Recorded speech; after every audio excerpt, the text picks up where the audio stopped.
CCTV 김호중의 뉴욕 타임스. 안녕하세요. 세계 유일의 정치 청부수사쇼입니다.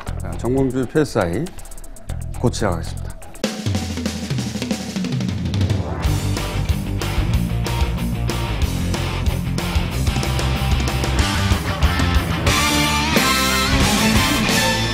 대한민국의 정치 현황을 진단한다. 정봉주의 PSI. 안녕하십니까?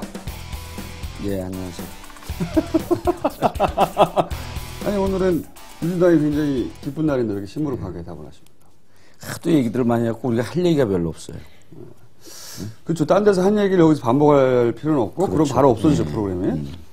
가뜩이나 요즘 개편 때문에 뒤숭숭한데. 제가 보기에는 총평을 하자면, 예. 민주당이 가장 원하는 구도로 결론이 나지 않았나. 민주당이 가장 원하는 건 딴 데는 다 이기고 유시민 떨어지는 거잖아. 그죠?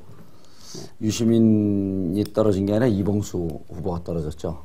그 김해까지가 우리 이겼으면 최상의 조건인데 많이 가슴이 아픕니다. 거짓말 하지 마세요.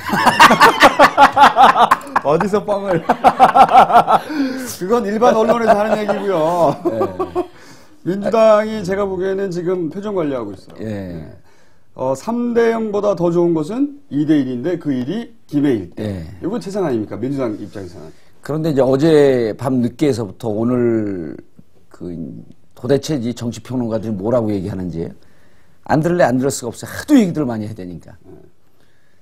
그런데 정치평론가들 세상에 온 것 같아요. 그동안에는 제가 보기에는 유시민 지지자들이 하도 공격을 해야 되니까 뭐라고 말을 못 하다가 모든 정치평론가들이 다 유시민 공격하는데 지금 열을 내고 있어요. 그러니까 우리들보다 그 사람들이 더 즐거운 것 같아. 이 모든 책임을 유시민의 탓으로 우리보다는 즐거우니까 우리도 즐거우면 우리는 즐겁지 않죠. 우리는 가슴 아픈데 자꾸만 즐겁다 그러니까. 그런데 정치평론가들이 정말 아주 혹독하게 씹어내더만요. 그 얘기 좀 이따 본격적으로 따지기로 하고 이 지역별로 한번 따져보죠. 예. 분당은 제가 보기에는 손학규가 이긴 게 아니라 이명박이 졌어요. 그렇죠. 근데 손학규 대표가 이긴 건 줄 알더라고. 저는 강원도 이제 13일 시작되기 전엔 강원도를 좀 가 있었고, 그 다음에 시작하고는 이제 분당 가갖고, 그래서 오늘 아침에 만났더니 다른 의원들하고 당직자들이 분당 가서 술 마시느라고 고생하셨습니다. 분당에 저녁에 이제 쭉 다녔죠, 계속. 거길 왜 가셨어요, 근데? 아는 사람들이 많이 있으니까. 거기가 이상하게 그 스포츠 스타들이 많이 살아요. 축구 선수들 무슨 예. 선거와 무관하게? 그 사람들이 거기 사는데 예. 그 탤런트도 많이 살고 제가 아는 분들이 많아요, 거기에. 예. 그래서 이제 그분들 만나갖고 선거운동도 좀 도움도 청하고. 그런데 저는 24일, 23일, 22일쯤에 제 팬카페에다가 무척 부정적인 예측을 올렸어요. 분당에 대해서요? 전체 다. 전체 다. 그래서, 강원도가 제일 어렵고, 그 다음에 김해가 어렵고, 되면은 분당이 가능성이 50.01%다. 그리고, 바닥을 돌아보니까, 실질적으로 너무 우리가 약세인 안 좋은 지역이기 때문에, 이게 치고 올라간다고 할지라도 좀 한계가 있을 거고, 만약에 이기면 이건 혁명이다. 만약에 이기면. 그리고, 끝에 이제 사족으로 달기를 제 보수적인 평가가 들어맞지 않기를 바랍니다. 비겁하게. 네, 비겁하게. 얍삽하게 살기로 했으니까, 뭐 세상은. 네. 그런데 어제 투표일 뚜껑 까기 전에도 내심 계속 불안했어요. 너무 우리가 강원도는 이제 이광재라고 하는 특별한 인물이 있었기 때문에 당시에 민주당이 이긴 거고, 분당도 제가 만나본 주부들은 한 4.6 정도로 지고 있었어요. 4.6 정도로. 그래서 성별 투표율 분석 보니까 여성들의 지지율이 더 낮긴 하더라고요. 낮아요. 그리고 그 낮게 나온 게 40대, 50대에서는 뭐 심하게 욕하는 사람들이 많았어요. 그러니까 다른 사람들은 막 이제 아는 사람들 명단 내라 그러면 주로 이제 호남 향후회 중심으로 많이 냈어요. 근데 호남 분들이 거기에 한 17% 밖에 없어요. 영남 분들하고 이제 충청 분들이 많은데. 그래서 이제 저는 주로 이제 우리 민주당을 지지하지 않는 사람들, 보수적인 분들, 많이 공격하는 분들, 그분들하고 이제 식사도 하고 뭐 제가 식사 못 사니까 돈도 없고. 그러고 이제 한 2시간 정도 쫙 얘기하면 싹 뒤집히죠. 제가 2시간 정도 쫙 해요. 자기 자랑으로. 아니, 그럼 그 사람이 깜짝 놀래요. 그 민주당에 이런 의원이 있었는지. 긴 이야기를 무슨 이야기인가 듣고 싶더니 결국 자기 자랑이야. 아, 의자 좀 고치라 그래, 의자. 아니, 근데 이제 그분들이 임태희가 거기서 국회의원하고 누가 하고 그러더라도 실질적으로 스킨십이 거의 없었던 사람들이에요. 그리고 자기들이 고학력자니까 무척 잘났다고 생각하면서 살고 정치인 맨날 욕하고 정치 잘 모르고 근데 정치를 우리가 얼마나 구수하고 재밌게 풉니까? 그냥 2시간 들으면 뭐 기절을 하는 거야. 저하고 이제 저하고 같이 간 사람들. 또 제가 김원준 씨도 가끔씩 팔아주죠. PSI를 봐라. 근데 PSI 찾지를 못해. 왜냐면 한겨레라고 하는 신문이 있는지조차도 모르는 사람들이. 그런데 실제로 정치 얘기를 하면 처음에 무척 욕을 하고 그러던 사람들이 하는데 이런 얘기는 해요. 아, 나는 한나라당인데. 그러나 정말 손학규 싫다. 그런 사람들 많이 만났어요. 그렇죠. 왜 싫으냐, 왜 싫으냐, 그러니까, 아, 뭐 첫세처럼 그쪽으로 간 거 아니야. 있는 그대로 얘기하는 거예요. 손학규 대표 되니까 오늘 아침 그 현충원 갔는데 뭐 여러 사람들이 왔고 이제 또 대표님한테 눈도장 찍으려고. 우린 그런 거 안 하잖아요, 치사하게. 의원님 그거 하시잖아요. 누구?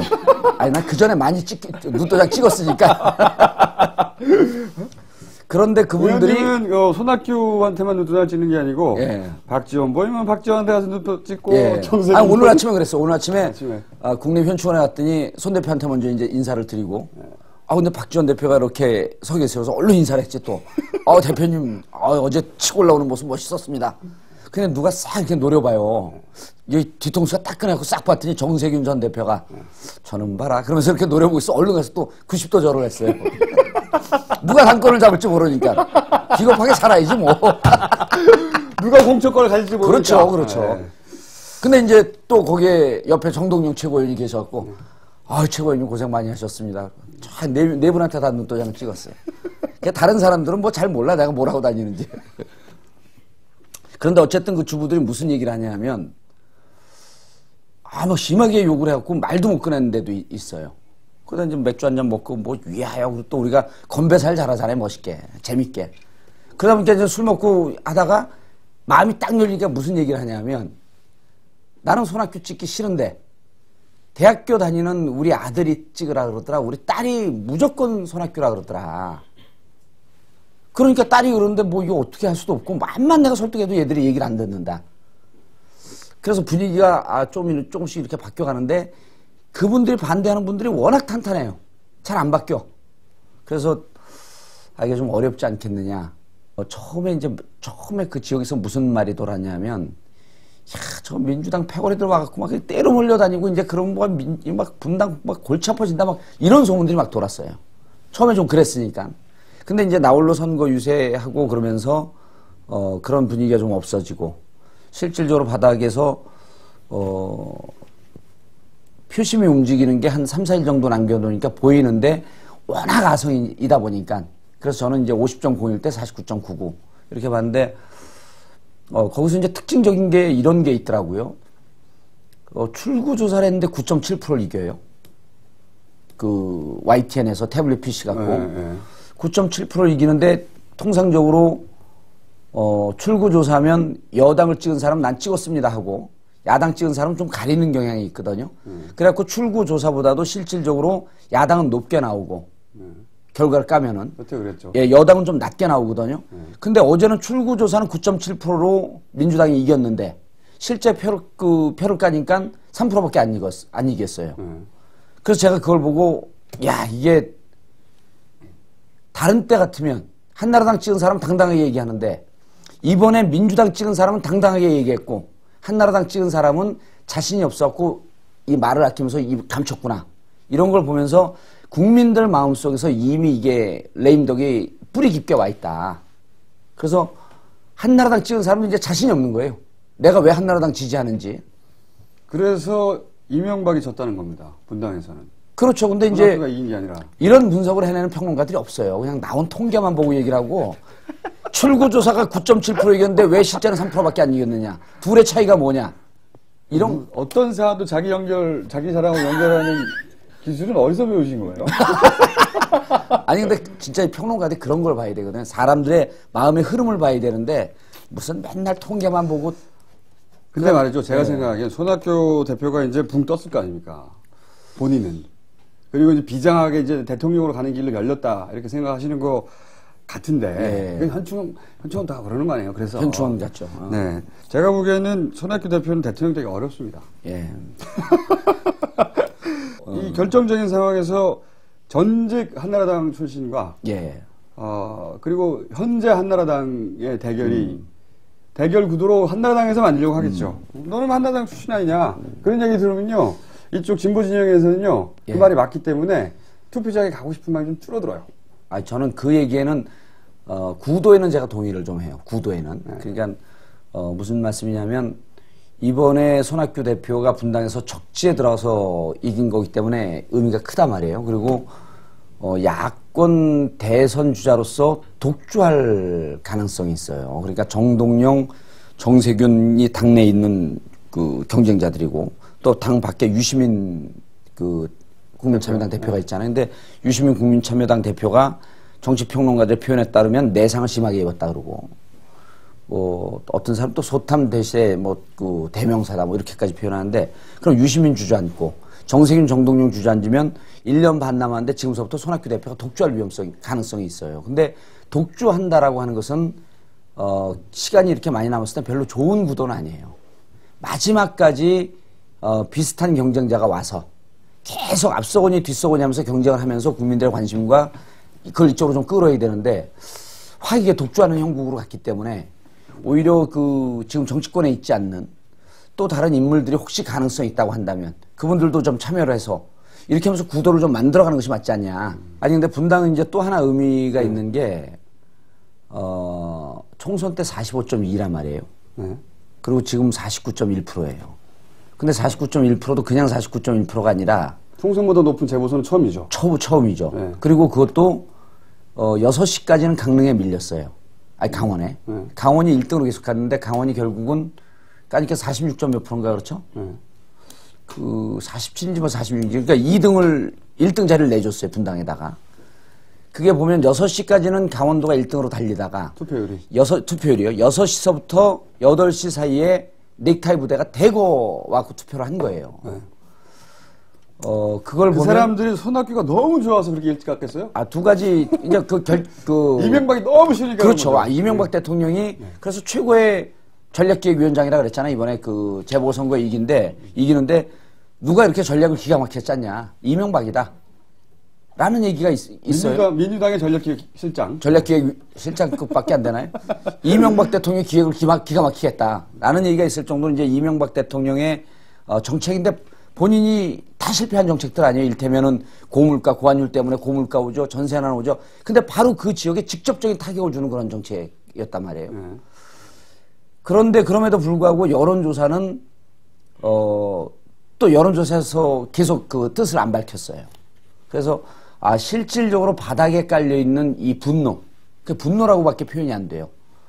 이 정서는 우리가 생각하는 것보다 훨씬 깊고 그 속에 들어가고 13일 동안을 뛰고 그 속에 들어서 한 20일을 뛰었는데도 아직도 이게 실감이 나지 않을 정도로 이 넥타이 부대라든지 이명박 대통령의 분노한 세력들, 그 다음 민주당 지지한 분들, 이분들이 우리가 뛸 때는 정서는 느낌은 좋은데 어디에서 이렇게 표가 많이 나오는지 아직도 감이 잘 안 잡혀요. 그게 민주당을 지지한 게 아니고 이명박 대통령을 비토한 거라서 그런 거예요. 그래서 이 그 투표율과 이것이 내년 총선을 지켜보는 바로미터라고 한다면 한나라당 이제 초선 의원하고 통화를 했어요. 제가 오늘. 그 무슨 20일인가 그 있어요. 저기 뭡니까? 민본 20일인지 그런 게 있는데 소장파 소장파. 근데 젊은 의원들. 그분도 이제 운동권 출신이었고 그런데 실질적으로 총선에 대한 위기감이 오는데 우리가 그 민주당 그 2008년도에 왔었던 위기의식 그 정도까지는 아직 안 갔어요. 그러니까 이분들이 아직도 정신 못 차린 거야 진짜로. 뭐 조금 당 개편하고 뭐 당이 자리를 잡으면 이게 좀 될 것 같고 그런데 저희가 보기에는 총선보다 높은 투표율이 나왔다라고 하는 건 거의 내년 총선에 희망이 수도권에서 희망이 없을 정도로 지금 망가진 거예요. 근데 그렇다고 해갖고 앞으로 그 살 수 있는 유일한 길은 이명박 대통령과 완전히 거리를 두고 한나라당이 독자적으로 쓰는 거거든요. 그리고 이명박 대통령 탈당 아니에요. 그다음 한나라당이 대권 주자 중심으로 가는데 박근혜 대표를 세워야 돼요. 이게 도저히 불가능한 구도거든요. 그래서 한나라당으로서는 길이 안 보인다. 그리고 자기들 자꾸만 쇄신하고 무슨 당을 개편할 수 있는 길을 찾으라고 하는데 이미 3년 동안 청와대 하수인 역할을 톡톡히 했고 청와대 킥서비스 배달맨이라고 그랬던 거 아니에요? 안상수 대표를? 청와대가 지시하면 그대로 쫓아가고 그게 이미 몸에 철저히 배있기 때문에 한나라당이 환골탈퇴하기 힘들다. 이제 죽어가는 길밖에 없다. 원래 보수의 속성이 그렇게 다. 예, 죽어가는 길밖에 없다. 내년 대선에서 우리한테 내놓을 길밖에 없다. 이런 판단밖에 그게 민주당이 없습니다. 잘해서는 아니에요. 이명박이 하도 못해서 그런 거지. 강원도로 이제 얘기해보죠. 여기는 저는 개인적으로 이광재의 승리다. 이렇게 예. 이광재의 승리고 가면서 최문순 이제 도지사죠. 엄경의 자폭이기도 하고. 엄경의 그 자폭이기도 한데 최문순 후보에 대한 진정성 이런 게 많이 보였던 것 같아요. 그리고 어제 당선되고도 보통 이제 당선쯤 되면 자기가 그 화장실 갈 때고 올 때가 좀 틀리거든요. 자기가 자리하고 당선됐다 금방 착각을 해 사람들이. 그 이광재 얘기를 안 합니다. 근데 어제 당선돼갖고 인터뷰를 하는데도 이광재 도지사에 대한 한 이걸 얘기했단 말이에요. 그리고 이광재 도지사가 도와준 것이 결정적인 도움이었다라고 하는 뉘앙스로 얘기를 했어요. 오늘 아침에 제가 그 캐비넷을 어떻게 할 거냐 이제 현충원에서 만나갖고 그랬더니 거기서도 대뜸 첫 마디가 이광재 도지사하고 의논해서 회의를 해서 결정을 할 겁니다. 그래서 본인이 잘했다라고 하는 것보다도 이광재 힘이 컸다라고 하는 것을 끊임없이 이렇게 내세워요. 저는 그게 최문순 이제 당선자의 인품이기도 하지만 실제 제가 보기엔 이광재 실제 역할이 컸죠. 전 도지사의 승리라고 생각하는 것이 제가 보기엔 이제 강원도는 이광재 전 도지사는 강원도 대통령이 됐어요. 이 건으로 사실상 이광재가 밀면 된다. 어떤 상황도 뚫고 바닥의 정서는 그런 거를 좀 저희가 확인했는데 지난번 이광재 도지사 할 때는 꼭 해줘야 된다라고 하는 정서 하나 하고 그런데 과연 될까? 지지율이 뭐 임박에서 한 14% 10% 이렇게 차이 났으니까 그러면서 반신반의하면서 찍은 거예요. 근데 이번에는 초창기에 20% 차이가 났잖아요. 그 강원도 돌면 특히 영동 지역에서는 최문순 후보가 뭐 되겠어 이런 정서가 강했어요. 엄기영은 맨날 봤는데 그렇죠. 최문순 못 봤거든요. 그런데 두 가지 이유가 원인이 된 게 맞아요. 평론가들이 얘기하듯이 토론에서 너무 떡플레이를 했고 너무 죽을 썼어요. 엄기영이. 바보 인증이 됐죠. 예, 바보 인증샷도 하고 그다음에 뭐 계속 웃는 것도 바보처럼 웃었어요. 자해 막 했죠. 자해가. 그 자해하는데 도표를 계속 보면서 자해를 했잖아요. 도표를 보면서. 저는 그 정도일 줄은 저도 몰랐습니다. 그래서 이제 그 토론에서 죽순 게 하나 있고, 그 다음 마지막에 이제 그 불법 선거 운동한 것을, 제가 현지에서 그거를 적발하기 위해서 잠복했던 당직자. 걔들이 그 BBK 팀이에요, 원래. 그 친구들이. 지금 부국장, 원래 부리던. 그렇죠. 제 수하에 있던. 팀이었던. 당에서 이제 별명이 단무지예요, 단무지. 단순 무식 지랄. 근데 이 촉은 발달돼갖고 어디에 무슨 불법인지 다 알아요. 그래서 민주당에서 자번에는 사고 치는 거 보면, 제대로 사고 치는 거 보면 그 친구들이 다 해요. 박모식인데.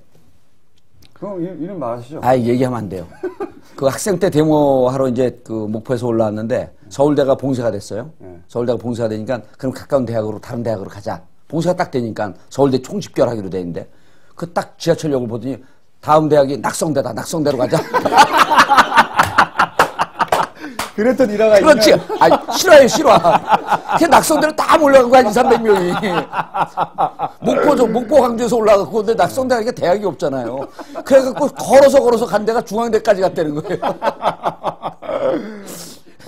그게 얼마나 용감하겠어요. 의지는 결연하네요. 결연하죠. 이번에도 한 5일 정도 잠복을 한 거예요, 거기서. 이야. 5일 정도. 걔 잠복을 해갖고, 한 건 했다. 한 건이 아니라 큰 건이. 그래서 역시 BBK 팀 장하다 그랬더니, 의원님, BBK는 영원합니다. 무슨 해병대도 아니고. 근데 얘기 자기 자랑으로 살짝 뺄려고 그러다가 실패한 거죠. 아니. 이거 왜냐면 그 친구가 네. 이걸 보고 내가 언제 그런 얘기 했습니까? 또 끝까지 추적해요, 저를. 그러니까 거짓말 얘기하면 안 돼. 뻥을 치면 안 돼요. 전화를 했더니 선관위가 꼭지가 돌았습니다. 그래요.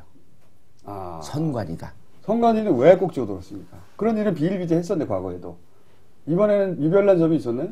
이번에 명백하게 사진과 증거들이 다 나온 거예요. 확실하게. 그렇죠. 그리고 이거는 당의 핵심 캠프의 핵심 관계자가 알 수 없는 도저히 그 관계자가 아니면 알 수 없는 그런 정보들이 나온 거예요. 아니면 알 수 없는. 아니면 알 수 없는. 네. 그런데 자원봉사라고 해버렸죠. 계속 꼬리를 자른 거 아니에요. 네. 천안함 발언에 열이 받은 자원봉사자들이. 네. 그런 자원봉사자라는 사람들 인터뷰하니까 무슨 자원봉사자냐고 5만 원 벌라고 왔다고. 아니 자원봉사자가 모텔에서 대포폰으로 하나요? 그렇죠. 그러니까 전혀 상황이 안 맞는데 그러면 이게 우리 그 캠프에서 너무 열성적으로 하려고 그러다 보니까 이게 실수한 것 같다. 그래 그렇게 했어요. 그렇죠. 선거법에 위반이 있다면 내가 거기까지 못 챙겼다. 내가 거기까지 못 챙겼고 나중에 보고를 받았는데 선거법 위반이 있다면 내가 책임지겠다. 아무도 한나라당에서 책임지는 모습을 보이지 않는다는 거예요. 물어보면 다 이리 돌리고 저리 돌리고 그러니까 선관위 관계자가 한나라당 관계자하고 연락을 못 해요. 그냥 너무 열이 받은 거예요. 그런 상황을 보면서. 그래서 보통 하게 되면 이제 수사 의뢰가 최강수래요. 선거를 앞뒀기 때문에. 근데 바로 선관위가 고발 조치한 거 아니에요. 그래서 야 증거가 그렇게 분명하냐 이렇게 물어봤더니 증거가 분명한 것도 있었지만 너무 선관위가 한나라당 행태를 보고 정말 저렇게 할 수까지는 없다. 그리고 강원도민을 너무 무시했어요. 무시한 거죠. 아니 강원도 도민들 다 보고 있는데 네. 이거를 동사모? 자원봉사라고 하면 누가 믿어? 그럼요. 동상. 그 바보도 다음에 아니고. 어떤 평론가가 그분 유명하지 않은 평론가인데 재밌는 얘기를 했어요. 사진 찍힌 모습이 담요를 뒤집어 쓰고 나오는 그 주부들인데 마치 70년, 80년대 몰래 캬바레 갔다가 캬바레 덮치니까 도망 나오는 그러한 그림과 유사한 그림이었다. 그러니까 우리 사회에서 완전히 사라질 구악이고 폐악이라고 봤던 그 모습이 그대로 찍히는 것에 강원도민들이 분노했다는 거예요. 근데 한나라당은 아무도 아니 자신 있으면은 자원봉사자들이 떳떳하게 나왔을 거 아니에요. 사진 찍히면서 나 자원봉사자다. 이래야지 기호 1번이니까 이러고. 그런데 그걸 그냥 담요를 뒤집어 쓴 자원봉사자 이게 말이 안 되잖아요. 이광재 제가 보기에는 그 이명박 대통령의 업적인데 네. 이광재 전 도지사를 대통령 강원도의 대통령 만들어줬어요. 앞으로 이제 이 방송 끝날 때까지 MB 전략실장이라고 부르죠. M 실장. M 실장. M 실장이 강원도의 대통령으로 만들어줬어요 이광재. 어쨌든 제가 보기에는 앞으로 이제 최문순 그 도지사 당사와 전 도지사가 제가 보기에 협력해서 물어보고 하면서 그래서 이제 아까 그 얘기가 옆으로 샜다가 결론이 안 나는데 그래서 이광재 도지사 찍을 때는 사실 반신반의했어요. 이번에도 이렇게 분위기 안 좋은데 그래도 우리가 이광재 도지사에 대한 빚진 거, 그다음에 이광재 도지사가 못했던 평창 문제라든지 이런 등등을 좀 한번 하면 되지 않을까라고 하면서 종반전 갈 때까지는 반신반의했는데 TV 토론 보고 그다음 불법 보면서 이건 이래서 안 되겠구나 하면서 그때 확 돌아선 것 같아요. 강릉이 많이 밀렸었거든. 지금도 결국 그 표를 까니까 밀렸는데 저희가 자체 조사한 거는 48대 38까지 추적을 했어요.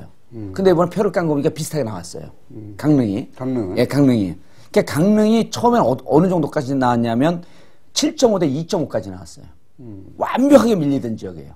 근데 강릉에서 그게 발견되면서 강릉이 쫓아갔고 그리고 나머지 이제 그 영서지방이라고 하는 춘천 원주는 원사이드하게 이겼잖아요.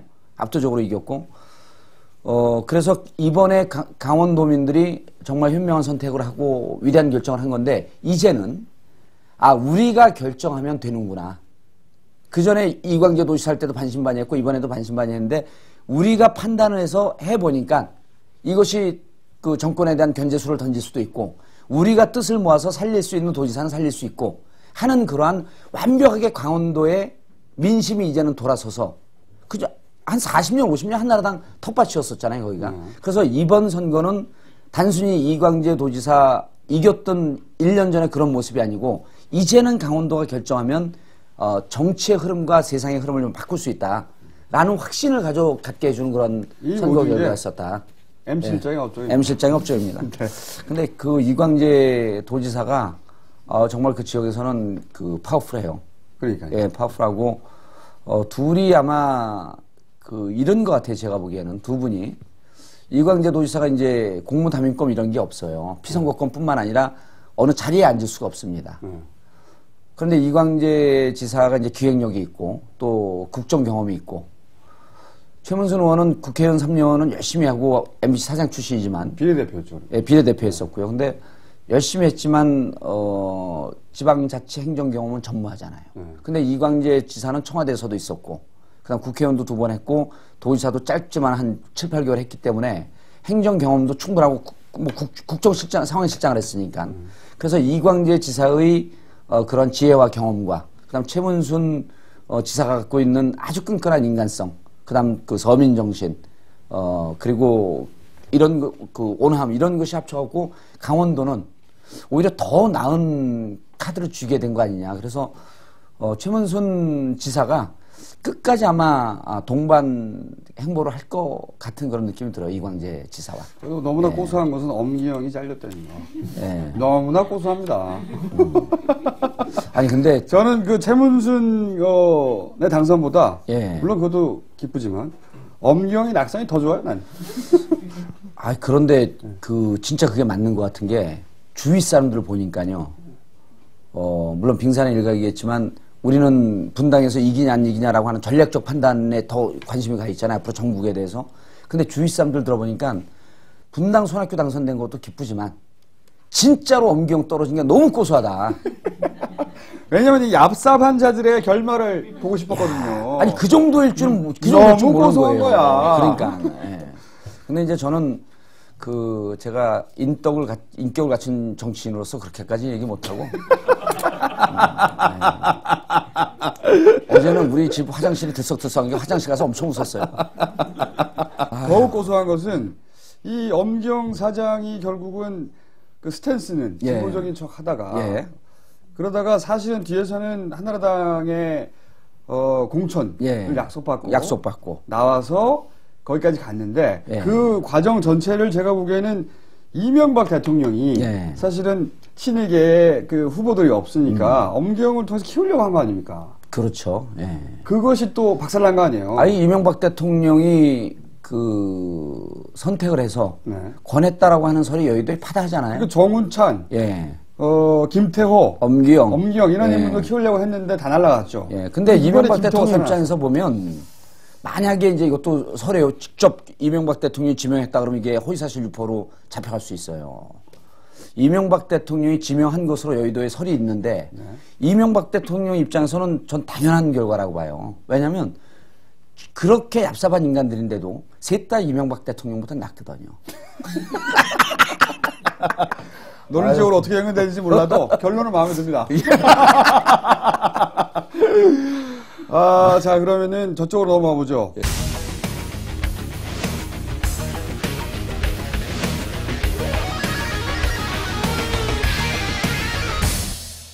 아니, 김해. 예. 여기는 유시민의 패배죠. 예. 유시민의 패배고, 민주당에서 굉장히 엄청나게 좋아할 사안이고. 예. 왜 패배했냐에 대해서는 각종 언론에서 굉장히 많이 얘기했죠. 네. 네. 근데 저는, 임박하고 4월 26일 날 투표 전날, 마지막 유세하고 25일도 제가 이제 김용민 교수하고 이제 통화를 하면서 김용민 교수가 이제 이렇게 쭉 평론을 하다가 벽에 부딪히면 저한테 전화를 하잖아요. 이거 물어보려고. 김원준 총수는 이게 전화가 안 되니까 이제 저한테 물어본단 말이에요. 그런데 제가 김해를 한번 내려갔어요. 네. 우리 지도부도 내려갔고 저는 이제 지금 지도부는 아니지만 제가 이제 미래 권력 아닙니까?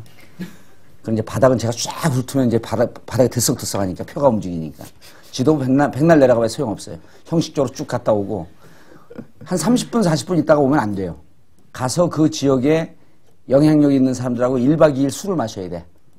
딱 그 사람들 마음을 움직여놔야 되니까. 근데 김해에서 만나자 그랬더니 우리 지역 민주당의 아주 적극적인 활동가들 이런 사람들이 김해을 들어가기 싫다.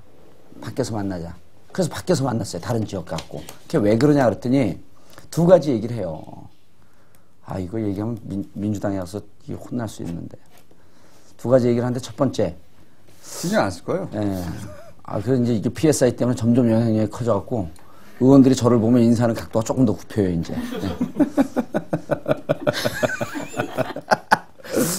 근데 왜 그러냐 그랬더니 후보 단일화 과정이 정말 마음에 안 든대요. 그래서 우리가 정치인은 어쨌든 그 자기 정치적 그 목적과 그래서 국민들이 보기에 정치인들 욕심 많다 뭐 탐욕스럽다 그래도 우리가 별로 저항을 못 하잖아요. 자기 목표가 있기 때문에. 근데 시민사회운동단체라고 한다면은 아무래도 객관적이고 그 특별한 목적이나 이해관계로부터 좀 자유로운 분들이고 그런데 그분들이 관여해갖고 그분들이 안을 내서 중재안을 냈는데 그거로 치고 나면서 당신들 빠져라. 우리 정당인들끼리 하겠다. 라고 하는 것은 역대 어느 후보 단일화 과정에서도 듣도 보도 못한 거다. 거기에 대해서 너무 실망했다. 그래서 우리가 함께 만든 룰을 차고 결국은 자기들이 원하는 쪽으로 그 방안으로 후보 단일화 했는데 그것도 우리가 양보해서 한 거 아니냐. 그 과정에서 이게 사람들이라고 하는 것이 중앙에서 아무리 도와주라고 오다를 때리고 해도 실질적으로 사람들의 마음이 흥해서 동하고 움직여야 되는데 그렇게 될 분위기가 아니다. 그 다음 두 번째. 그러한 상황을 모두 다 주도한 게 유시민 대표라고 하는 생각을 하니 유시민 대표가 내려와서 저렇게 선거운동하고 그런데 우리가 거기 껴서 막 섞고 싶지 않다. 이건 그 한두 분 개인의 얘기예요. 뭐 민주당 전체 입장이 아니고. 그리고 또 제가 그 이후에 25, 26쭉 전화를 해갖고 직접 온 분들도 있고 또 그쪽에 이제 지역위원장들이 많은데 이분들이 제 정치적 판단력을 믿으니까 어떻게 했으면 좋겠습니까? 묻잖아요, 저한테. 여럿이 전화를 해요, 위원장들이. 그런데 제가 좀 도와주십시오. 심지어는 어떤 사람이 이런 얘기까지 해요. 그쪽 쳐다보기도 싫습니다. 그게 마음이 안 움직였던 거죠. 그래서 다른 이제 평론가들이 후보 단일화의 결과보다도 이젠 앞으로 과정이 중요하다. 이제 이렇게 표현하는데 실은 이 과정이 왜 중요하냐면 거기 있는 위에서 당과 당이 합의해서 후보 단일화한 건 물리적 통합이에요. 근데 밑에 있는 사람들이 실질적으로 거기서 뛰는 위원장들, 실질적으로 거기서 뛰는 당원들이 당은 떠나서 함께 하자라고 하는 것은 화학적 결합이거든요. 서울시장 선거 때 민주노동당이 자기들이 기꺼이 양보함으로 인해서 민주노동당과 민주당이 서로 격려해주면서 화학적 결합이 이루어진 거 아니에요. 그 결과물이 이번에 순천에 나타난 거야. 그러니까 대단한 거죠. 대단한 거죠. 그러니까 후보 단일화라든지 단일화하는 과정은 철저하게 나를 시행하는 과정이 좀 있었어야 되는 거예요. 저는 그것 때문에 그러니까 김태호가 나 홀로 유세하면서 뭐 잘했다라고 하고 사람들 중간에 이런 얘기를 해요. 아무리 그 과정이 믿고 아무리 국민참여당 그 행태가 마음에 들지 않는다고 하더라도 그래도 김태호보다 더 믿겠냐. 김태호 그 등장하는 건 막아야 되지 않냐. 이렇게 가서 설득을 하는데도 알겠습니다. 명분은 맞죠. 근데 마음이 움직이지 않는데. 그래서 그런 노력이 앞으로 야권 연대나 후보 단일화 할 때도 무척 좀 중요시하게 봐야 될 측면이다. 민주당 쪽에서 이야기고요. 네. 이런 좋은 얘기 처음 들어봤죠? 아니요. 아니, 저는 개인적으로는 이제 유시민 대표를 굉장히 오래 알았고, 예. 개인적으로 좋아하기도 하고, 그리고 뭐, 참여당의 창당에 동의는 못해도 이해는 가요. 예. 그리고 또 이번에 왜 끝까지 그렇게 주장할 수밖에 없었는지도 한편으로 이해가 갑니다. 예. 대표가 되었으니까, 당을 책임졌으니까. 그런데 이제 참여당에서 보면은 또 그런 얘기도 나와요. 지금 말씀하신 대로 민주당에서 도와주지 않았다. 네. 이런 얘기 나오고 하는데 저는 민주당이 도와주지 않았다는 말을 참여당이 하면 안 되죠. 실제 도와주지 않았던 게 사실이긴 하나 그래도 저도 동의해요. 그 얘기에 동의해요. 네, 그런 얘기 하면 안 돼요. 그래도 시민의 마음을 얻어내는 것들은 자기 책임이죠. 예. 나간 이상 그걸 못한 겁니다. 김총수가 그렇게 예리하게 말씀하시는 거 처음 봤는데. 아니 김태호도 혼자 했잖아요. 그럼요. 네. 그럼요. 그러니까 그런 변명을 하면 안 되는 거예요. 왜냐하면 이런 말을 왜 하냐면 그런 변명으로 자기들끼리 서로 위로 삼고 또 똑같은 짓을 다시 할까 봐. 그렇죠. 이런 거예요. 지금 김해을의 결과를 보면 그걸 화학적으로 결합하지 못한 민주당도 반성해야 되고 그 화학적 결합을 끌어내지 못했던 참여당도 반성해야 되는 모두인 거지. 이게 진고 고소해하는 민주당도 전 졸렬하다고 생각하는데 참여당이 이렇게 말하면 안 된다는 거예요. 그렇게 얘기하면 안 되죠. 그건 안 돼요. 네. 그러면 민주당이 안 도와주면 자기들이 시민들 마음 못 얻는다는 자백이랑 똑같은 건데요. 뭐. 그렇죠. 네. 그래서 유시민 대표가 아까운 사람이거든요. 만약에 지금은 사실 길이 안 보일 정도가 됐어요. 앞으로. 그리고 또 한편에서는 또 참여당 내부에서 보면은 뭐 게시판 같은 데 보면 노무현 전 대통령도 계속 실패해왔다. 그런 얘기하는데 오로지 실패를 정당화하는 또 그런 분위기도 있어요. 이거는 정반대죠. 노무현 대통령 실패할 때마다 사람들이 미안해했어요. 근데 지금은 사람들이 꼬서야 하잖아요. 예. 이게 정반대의 결과를 얻고 있는 겁니다. 그러니까 그걸 어떻게 생각하십니까? 이 아까운 정치인인데 예. 이 유시민 대표가 자신의 정치적 영향력도 나름대로 다시 확보하고 예. 정치인으로 생활하려면 예. 제대로 길이 뭐가 있을까요? 저는 뭐 나름대로 한 가지 생각이 있는데 예. 저는 두 가지 생각이 있는데요. 두 번째부터 말씀하세요. 그럼 두 번째. 아니. 이게 연장해서 얘기해야 돼. 그래서 좀 더 길게 오랫동안 얘기하니까. 첫 번째는 저랑 비슷한 생각이 있을 것 같고. 유시민 대표가 좀 죽고 낮은 자세로 가는 모습을 좀 보일 필요가 있다고 생각해요. 그러니까 자기를 좀 죽이는 자세. 네. 그리고 좀 더 낮게 가는 자세. 그러니까 유시민 대표가 계속 그 대권 주자라고 생각을 했잖아요. 네. 근데 이번에 타격을 입었어요. 네. 저는 우리 진보개혁 진영이 이긴다고 한다면 네. 반드시 본인이 대권 주자가 꼭 돼야 되느냐. 네. 이런 점에 좀 차관할 필요가 있다고 생각을 해요. 내가 킹이 되든 혹은 내가 우리 진보 진영이 이긴다고 한다면 기꺼이 내가 킹메이커를 해도 되겠다. 만약 안 된다고 한다면. 그래서 그런 표현에 있어서 자기의 선택지를 확 넓혀놓고 사람들이 보기에 저거 봐라. 이제는 뭐 자기를 내세우기보다 우리 함께 가자라고 하는 그런 자세로 모두 전환이 되고 있다. 라고 하는 모습을 하나 좀 보일 필요가 있고. 그 얘기는 사실 처음부터 했었어요. 대통령을, 그러니까 집권을 하거나 아니면 집권하는데 기여하겠다고. 그런 얘기 했어요? 네, 하도 저는 관심이 없으니까 이제 얘기를 좀 안 듣는 것 같은데, 그러면 죄송합니다. 그러면. 유시민 대표께 죄송하다는 말씀과 아울러서. 그 다음 두 번째는 뭐냐면, 그러면 또 하나는, 친노 진영이 분화돼 있잖아요. 그리고 친노 진영의 강금원 대표는, 유시민이 무슨 친노냐. 라고 직격탄을 날렸었단 말이에요. 속상한 거죠. 예. 그동안. 네. 무슨 친노냐. 거기에 대해서 유시민 대표는 또 응대를 안 했어요. 민주당에 있는 친노 세력들하고 감정이 많이 깊어져 있어요. 그러면 그 원인 제공자가 누구였든지 간에 친노의 노무현 대통령의 정치적 경호실장이라고 스스로 주장하지 않았습니까? 그 노무현 정신을 살려야 되죠. 그럼 노무현 정신을 살리기 위해서는 분열되어 있는 친노를 하나로 묶을 수 있는 무언가 카드를 갖고 그 일에 헌신을 좀 해야 돼요. 여기서 의견 일치를 보는 거죠. 예. 문재인의 선대위원장이 되라.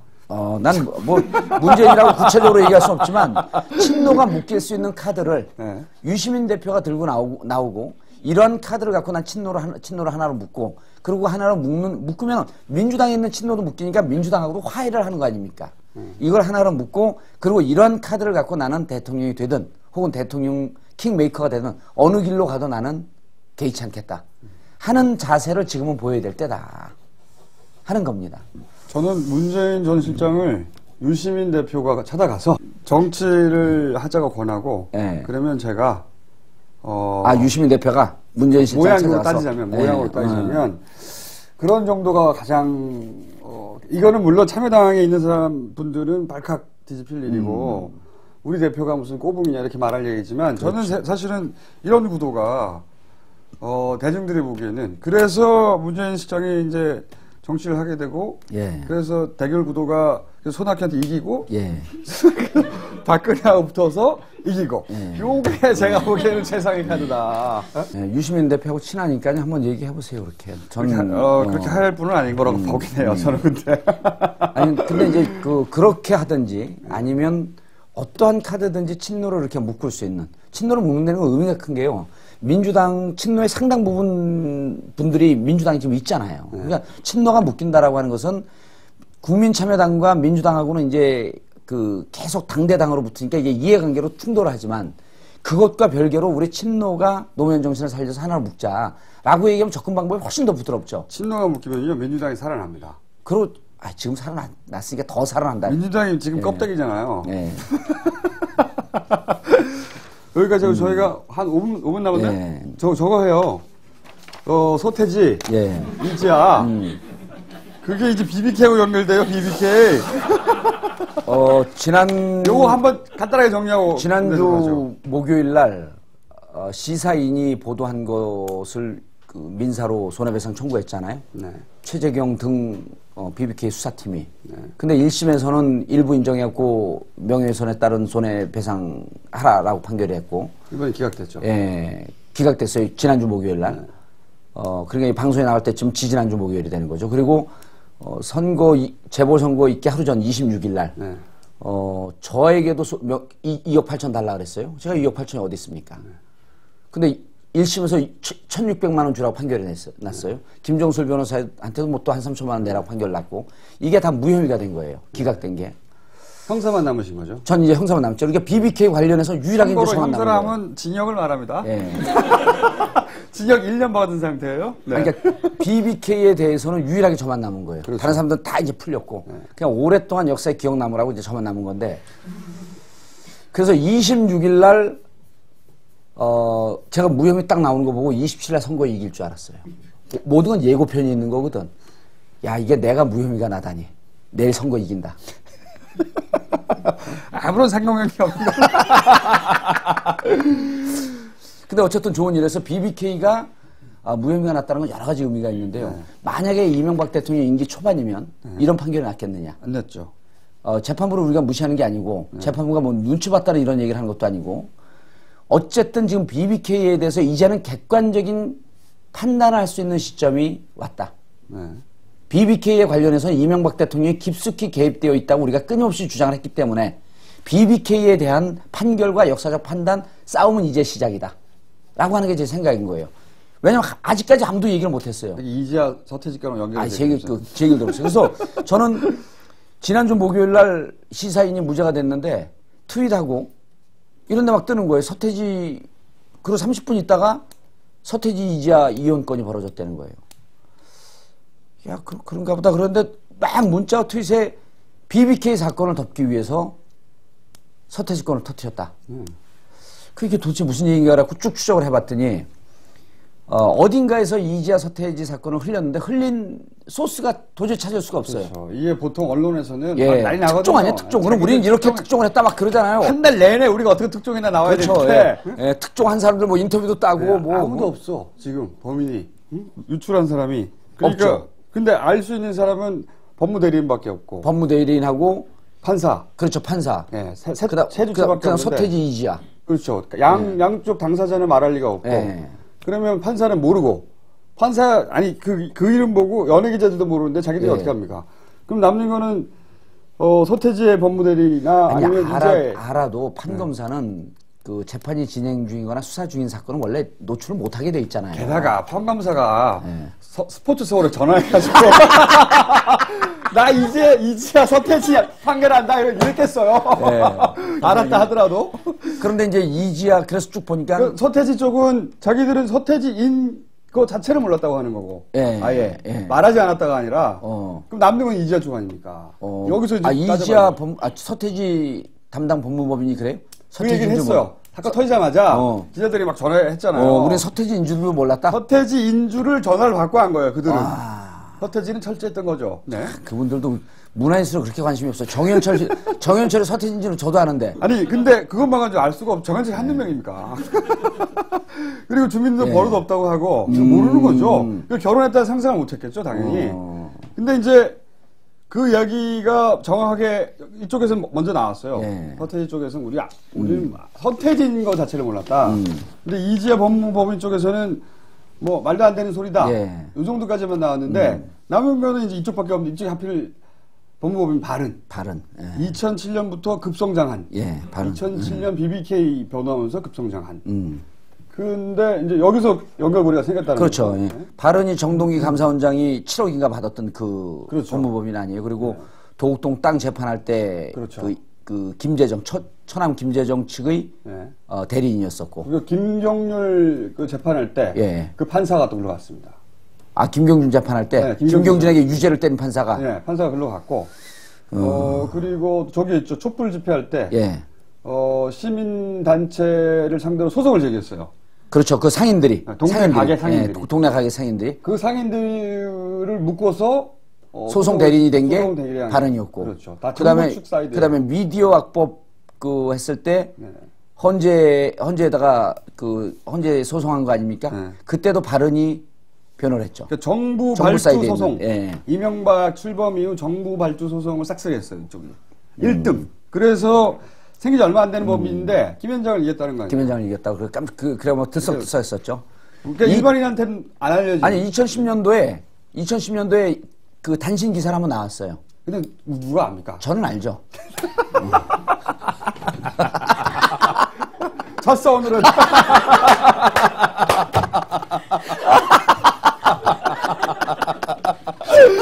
하여튼 예. 정부 발주 재판들을 2010년 상반기에 1등했죠. 예. 그러니까 정부 쪽하고 굉장히 결속이 탄탄하다. 그렇죠. 그런데 BBK가 나왔는데 이게 나왔다. 예. 근데 딱 보니까 법무법인이 똑같네. 예.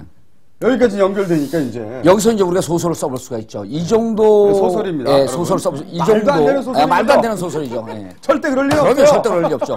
그게 만약 맞으면 우리는 잡혀갑니다. 이 법무법인 발언의 대표쯤 되면요. 네. 정부 사이드 일을 하잖아요. 아니 일을 하는 정도가 아니라 딱 잘못 싹쓸이 했잖아요. 네. 그러면 이 법무법인의 대표쯤 되면 이 정권의 정책 결정자들하고 무척 막역하다고 볼 수 있는 거죠. 그렇죠. 소설 속에서는. 예. 아니 거기까지 소설이 아니죠. 모르는 사람 막역하다고 볼 수 있다. 예. 추정된다. 예. 그렇죠. 개연성이 높다. 그렇죠. 막역한 거 우리가 가서 보지 않았죠. 둘이 술 마시는 거 보지 않고 청와대 들어가는 거 못 봤기 때문에. 추정이죠, 합리적 추정이죠. 그러면은 실질적으로 BBK 민사지만 BBK 무죄가 내가 먼저 떨어졌으면 내가 먼저 언론에 더 많이 나오는 건데 안 나왔어요. 시사인이 더 많이 나왔어. 나는 누구야 김정술 변호사 쭉 하고 한편 정봉주 전 의원은 한편 한편 잊어버린 거죠. 네. 한편 기자가 쓰다가 맞다 한편 이렇게 된 거예요. 그래서 우리 집사람도 몰랐어요. 내가 무죄 나온지 한편 하니까. 왜냐면 한편 전까지만 보거든 기사를. 그런데 이 무죄라고 하는 것은 사람들이 그냥 BBK 무죄네가 아니라 뇌의식 속에 BBK 이 재판관 사람이 무죄라고 한다면 그러면 검사들이 유죄가 아니라 BBK의 다른 사이드에 서 있는 이명박 대통령이 유죄 아니야? 이렇게들 그렇죠. 생각하는 거예요. 그러니까 그렇죠. BBK 무죄라고 하는 것은 특히 민사든 형사든 무죄나 무혐의라고 하는 것은 엄청난 사건인 거죠. 네. 그래서 시사에 나왔을 때 30분 뒤에 서태지 이지아 이혼 사건이 보도가 된 거는 네. 우연의 일치라고 보기에는 기막힌 우연. 너무 기막힌 우연이고 그리고 우연의 일치를 봐야 되죠. 이쯤 되면요. 이쯤 되면 인터넷에 그게 쫙 퍼질 때는 네. 단순 음모론이 퍼지지 않고 제가 보기에는 그 법무법인 바른 주위에 있는 사람들이 얘기가 흘러나올 수 있어요. 거꾸로 또. 그럼요. 그러니까 서태지 이자가 네. 소설이지만 예. 혹여라도 여기서 흘러나왔을 가능성도 소설이지만 보통 그 정보의 소스는 가장 가까이 있는 사람들한테 먼저 나오기 시작을 합니다. 그런데 이게 이렇게 터져 나오니까 네. 어디 이 사실을 또 알고 있는 예. 법무법인과 그렇죠. 네. 거래하거나 혹은 내부에 있는 누군가가 이자도 법무법인 발언이고 예. BBK도 그랬다 하고 그렇죠. 연결해가지고 이렇게 다. 법무법인 발언에 대해서 보통 법무법인이 무슨 사건 수임하고 그런지 모르죠. 법무부 출입 기자들도 잘 몰라요. 왜냐면 개인 사업 그렇죠. 그 관계이기 그리고 때문에. 의뢰인과 법무법인의 관계지. 그렇죠. 그러니까 네. 그러니 이 법무부 김현장이 뭐 수임한지 어떻게 알아요? 모릅니다. 예. 잘 알 수가 없는 거죠. 그리고 비공개로 자기들이 진행하고 그런 거니까 재판 기록을 봐야지만 그걸 알 수 있단 말이에요. 네. 근데 법무법인 발언은 어떤 곳이냐면서 쫙 기사가 나올 때는 이 법무법인 발언이 정말 여기에 전혀 이 개연성에 관여가 없을까? 이렇게 믿는 기자들은 없었다는 거예요. 어쨌든 소설이죠. 둘 다 소스가 그 동일한 주변에서 나왔을 그랬을 가능성이 그런 좀 소설이 높다고 있다. 봐요. 예. 그리고 이렇게 이 개연성이 좀 떨어지면요. 인터넷이나 SNS에서도 조금 나오다가 그냥 죽어버리는데 그날 목요일, 금요일 이틀 동안을 도배를 하는데 그걸 본 사람들은 이럴 수 있겠구나라고 하면서 50대, 40대, 50대 주부들도 전혀 관심 없는 분이 저더러 그래요. BBK 덮으려고 서태지 이혼 사건 터졌다며 그래요. 배드민턴 치러 나갔더니 그걸 어떻게 하세요? 그랬더니 우리 딸이 그렇게 얘기를 하더래. 그러니까 그 정도로 설득력 있는 개연성 있는 사건이었다 이게. 비록 우리가 추정하는 것에 불과하지만. 근데 제가 이제 사람들이 그렇게 추정하는 것에 개연성은 있을 수 있다고 생각하는 게 세 가지가 정리하죠. 하나는 같은 법무법이다. 하나는 이제 언론이 특종인데 조용하다. 자랑해야 되는데 세 번째는 뭐냐면 발언이 싹쓸이했다. 그것도 그거고. 그럼 네 번째가 뭐냐면 이 BBK 사건이 말이죠. 올해 상반기에 모조리 정리되고 있습니다. 정리되고 있죠. 에리카 김 귀국. 예. 우선 재판 결과 모조리 예. 나오고 있죠. 예. 갑자기 무죄로. 예. 그리고 에리카 김 들어와가지고 정리되고 있죠. 예. 한상률 들어와서 정리되고 있죠. 정리되고 있죠. 예. 그다음에 그 도곡동 아니죠 김재정, 예. 다스 예. 지분 관련해가지고 예. 뭐 분쟁이 생겼네 어떤 일은 소설을 예. 썼지 않습니까? 김재정 부인이 갖고 있는 다스의 지분 5%를 청계재단으로 청계재단으로 넘겼고. 그러니까 제가 보기에는 이 그 소위 뭡니까 재보궐선거 이후에 예. 재보궐선거 이후에 앞으로 남은 정국은 정치의 시즌이고 예. 그러면 이명박 대통령이 나와서 몰매를 맞을 수도 있고 뭐 하니까 그렇죠. BBK가 제일 위험했던 그 거죠. 이전에 다 끝내라. 제가 보기엔 그런 일정이 내부적으로 이명박 팀에 있었다라고 하는 추정을 완전한 소설로서 다음 시간에는 이건 소설입니다. 예, 다음 시간에 이제 한나라당이 어떻게 분화될 것인가. 알겠습니다. 예. 정리를 자꾸 하라는데 정리는 안 해요? 여기까지 해요 그냥? 예, 정리. 다 정리됐어요. 다 정리됐고 그리고 우리 이 방송을 보는 이 시청자들이 수준이 높아갖고 정리하면 짜증내요. 쫙 여기서 끝내야 돼요. 여기서 끝내도록 하겠습니다. 네. 감사합니다. 감사합니다.